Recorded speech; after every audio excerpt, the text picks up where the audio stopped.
Overwhelmed marketing your law firm? Join the club. The Law Firm Marketing Podcast brings to you the tips, tools, and techniques from the experts that will grow your firm. If that isn't enough, ask the expert advice from the world's leading law firm marketing expert, Larry Bodine. Let's get started. Here's your host, Dan Toombs. Hi, my name is Dan Toombs, and welcome to another edition of the Law Firm Marketing Podcast, brought to you by the leading law firm marketing company, Grow Your Firm. If your firm needs help with your online strategy, no matter where you are in the world, Grow Your Firm can help, and you can contact Grow Your Firm at www.growyourfirm.com.au. And if you're outside Australia, make sure you remember the .au at the end of that URL.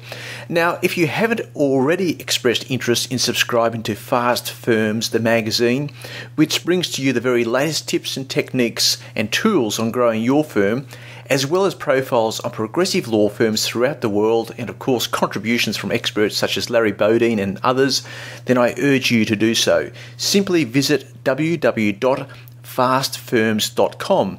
That is www.fastfirms.com.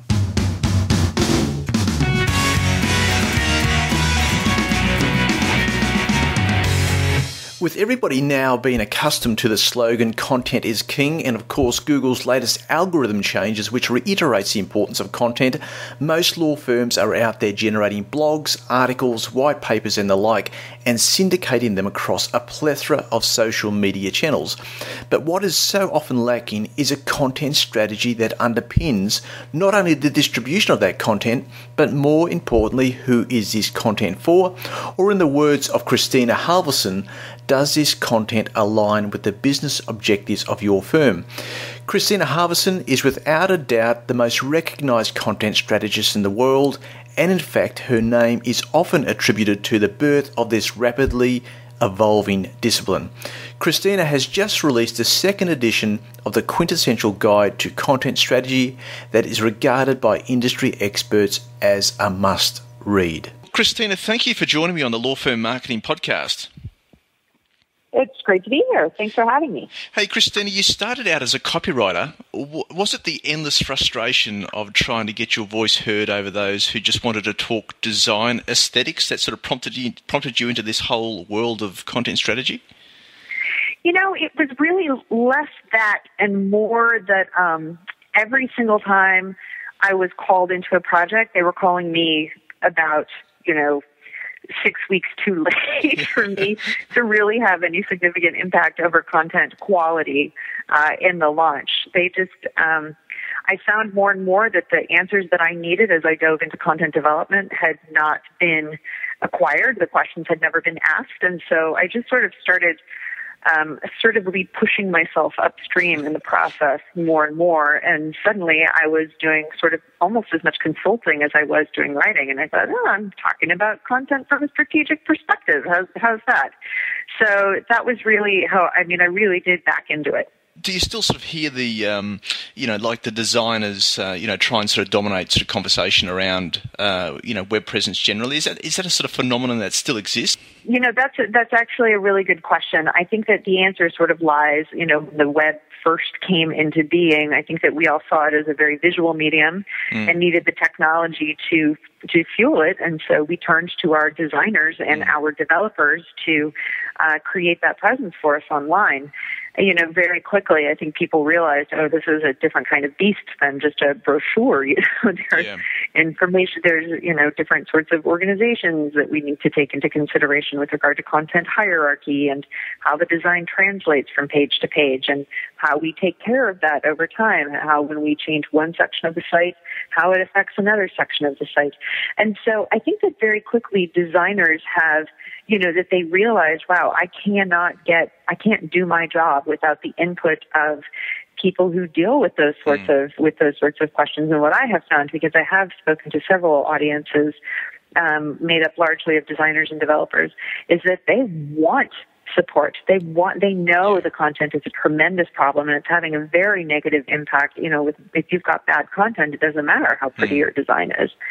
So I find that, if they're dominating the conversation at all, it's simply because it's a familiar topic for all of us to talk about. But I have yet to meet a designer who says, "Oh, I would rather talk. I don't need to talk about content or content strategy." It's a great shift. I think so. I'm really excited about it. There's so much conversation these days about the importance of content, and I sort of wonder, particularly with some of the law firms that I work with, has it got to a point where we're so focused on generating content, syndicating content, that we've lost our way in that? Oh, absolutely. I think that what happens is that people think, okay, I've got to crank out a lot of content because I need to keep my customers engaged. Well, why? And why do your customers want that content? Why would, have you asked them if they want the content? And we also commit to these really large long-term initiatives that we simply can't sustain over time, whether it's because of a lack of, skills or time or whatever the case may be. And so, I am really a proponent of less can be more, when it comes to this. I always point to our own website at Brain Traffic. We're a content strategy consultancy. We talk all day long to people about content, but we only post to our blog once a week. Yeah. And we have Twitter that we post to once or twice a day. We're not on Facebook. We're not on Pinterest. We're not that active on LinkedIn. And it's because we're a small agency, and whatever we do, we want to do it right. And it has really helped build our reputation. Yeah, it's almost like a touchstone of what you talk about in your book, Content Strategy, which the second edition has just come out, hasn't it? But you talk a lot about objectives, trying to understand what's the primary objective of your business, and what are you trying to do? Is that the starting point in trying to navigate? I think that, I always come back to talking about business objectives and user needs or customer needs or client needs. And I think that if you do anything outside of that context of what do I need for my business and what do my users need to meet their needs, that you're spinning your wheels or that you're doing something that's nice to have. And so I think that identifying clearly, okay, what are our business objectives? Who are the people that we are either currently serving or trying to sign or bring in? And what do they want? What do they need? How do they behave? If you can't plan any kind of a content initiative, whether it's website, social media, or otherwise, if you can't map that directly back to those factors or explain specifically how they are performing to help you achieve those objectives, then you're wasting your time. Yeah. How do you suggest you get that information? Is it about going to your consumers, or if for the case of a law firm, is it going to clients or those that they're interacting with and asking them? Yeah, absolutely. I mean, I think that, it depends on kind of the size law firm. If you're a really small law firm of just a couple of people and you're wondering what to put on your website, in that instance, I don't think you have to put that much on there. I mean, in that instance, you're gathering most of your business probably by word of mouth. You're building your business on relationships. And so in that instance, I would say keep your website clean, keep it clear.